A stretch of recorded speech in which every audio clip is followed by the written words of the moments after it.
If you have a brother or a sister or uncle, anybody coming back this Xmas that have a car, you need to watch this video and you need to share this video so that people will see what is going on. They say that Nigeria police for Owerri now, wetin they do na any flashing car where they see na customer. Any flashing car now where they see for Owerri na customer, and it dey happen for other states. The way they would double cross the car, and if that person no take care, that person fit pay for that place. Mo go find out how this thing take happen. Hello my wonderful people, welcome back to Barnabas Gist. If today na the first time wey dey come across this wonderful channel, you are highly welcome. We dey here, they bring you back to back update as e dey hot. And if you know say you never give the channel a follow, may you quickly do so and subscribe to our YouTube channel for more update as it dey hot. And the matter we will get for our hand today, now this our brother where they call Nosonkwa. You see, no say people have been calling Nosonkwa, giving me information, say may they speak for them, see what is happening in Owerri. Police nearly buy this boy. For this video I go play now, because I would like make them explain more better for this video so that we will come talk put for inside the video. Let's watch the video together before we will come say what we want to talk here today. Adema umunnem ndi Imo ebe obu na onye no n'ụtụtụ a maọbụ ebe obu na ịnọ ihe ọbụla na-akụ ebe ahụ, ana m ekene gị. Achọrọ m iji ohere a were kpọkuo onye kọmishọna ndị uwe ojii na steeti Imo bụ CP Aboki Danjuma ka o leba anya na mpaghara ndị uwe ojii ka na-akpagharị n'ụdị na harass innocent citizens n'ala Owerri here. Mpaghara ndị uwe ojii ka na-akpagharị na harass innocent citizens. Ndị polisi nọkata ha hụ ezigbo moto, ha hụ onye bu jeep, ha hụ onye bu Lexus, ha hụ onye bu ezigbo moto, ha achụwa ya. And the way ha ga-eja harass gị, the way ha ga-eja double cross gị, obi gị ga-agwa gị na kidnappers. The way ha ga-eji double cross gị, obi gị ga-agwa gị na ihe ahụ kidnappers. There is no way. And ha ji etige one civility in the way they relate to the people, to the citizen. You know? Anya mmiri ga-agba gị. Na ihe m ga-egosi gị now. Anya mmiri ga-agba gị. Check ka m play gị voice note. One of the victims of police brutality. Let me play this thing so that you know there. You know, because so good for that let me tell you, the police niile awuhundojo. And when a bad ex na Nigerian police force, and when a bad, very bad ones. And when the good ones. And when good ones. And when the good, the bad, the ugly. As far as the security these things are concerned. Now let me play you this voice. I'm happy you Goku. Hello? Good evening, sir. One letter.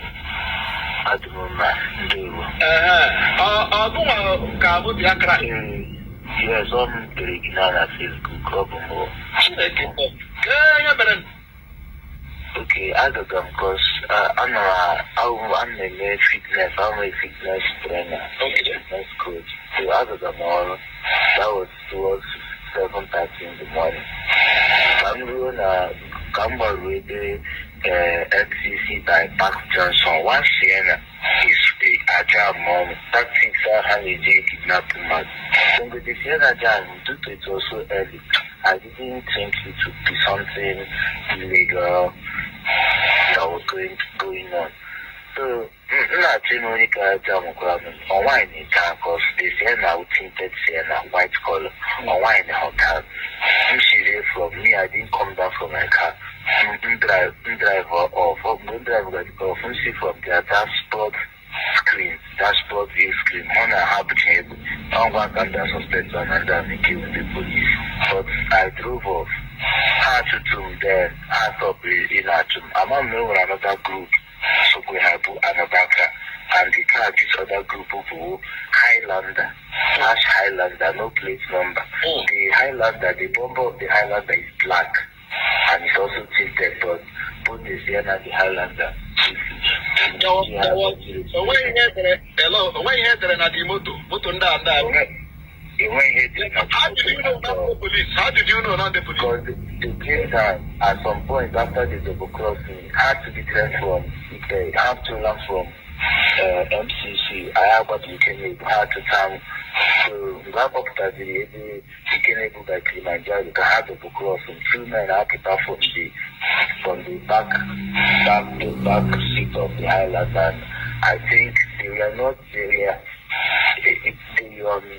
police kind of attire, but not complete uniform. And with their rifle, it looks like police rifle AK. Immediately they came down, they started shooting on my car. And due to that, yes, each of people know that they can do. How about me more? I'm feeling out kidnappers actually. So with those people that now, but they were police kind of attire. So I didn't still stop because I got scared and I got shocked. Then I got towards Aladdin Mahana to come after how much I need to know to bless the chataya, let's chataya.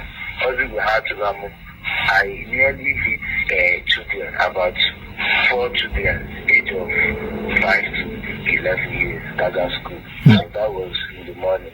So one of those children, the children said, Fabula shock. Hannah school class had up to China from Abraham. I don't immediately more here.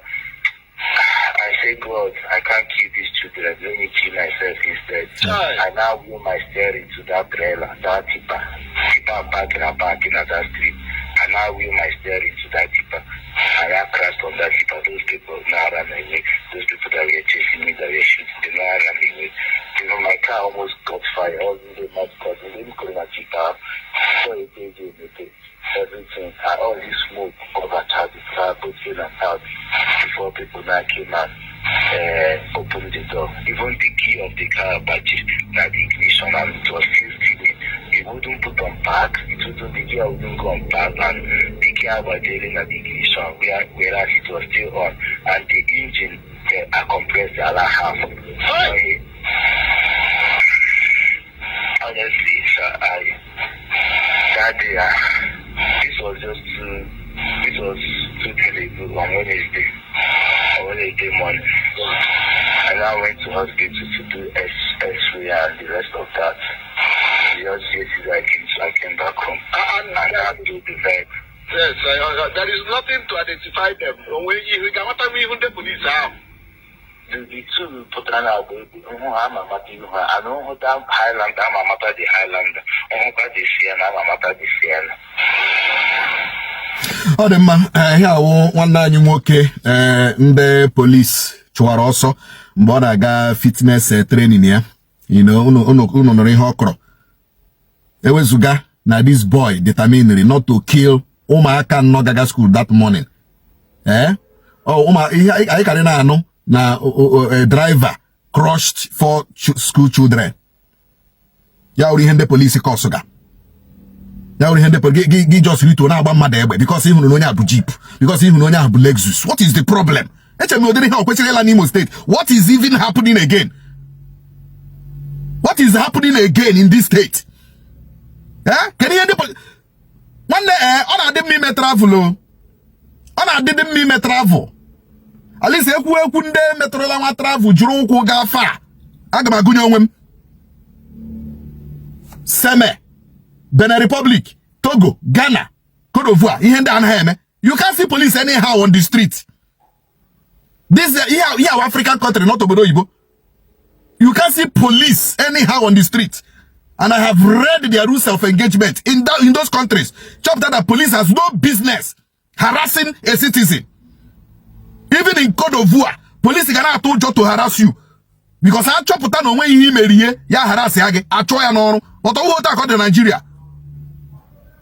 What is happening? What is happening? I am calling upon the Commissioner for Police, CP Aboki Danjuma, to look into this matter. We are going to officially write. Protect the Weak International Foundation. We are going to officially write. In fact, we have fixed a meeting with the Commissioner. This is very, very wrong. All this kind of brutality should stop. They should face those criminals in the Imo State, no bagara. Have face in the Imo State na insecurity. They should face them and allow innocent suffering citizens of the state to have their peace. Let them suffer in peace. Our people are suffering, so allow them to suffer in peace.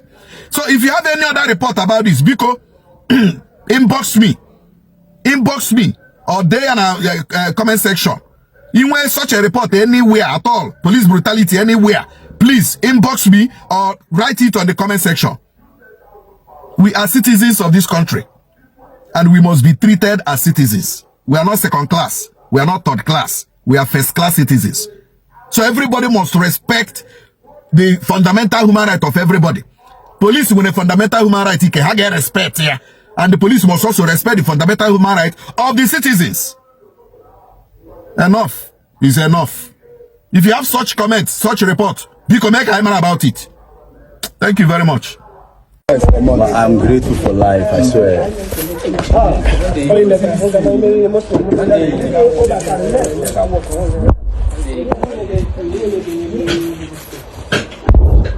Thank God for my life.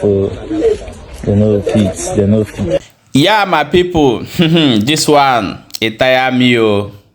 As you don't watch that video and hear waiting this our brother talk, for inside the last video you see the picture of the car, the video of the car as well.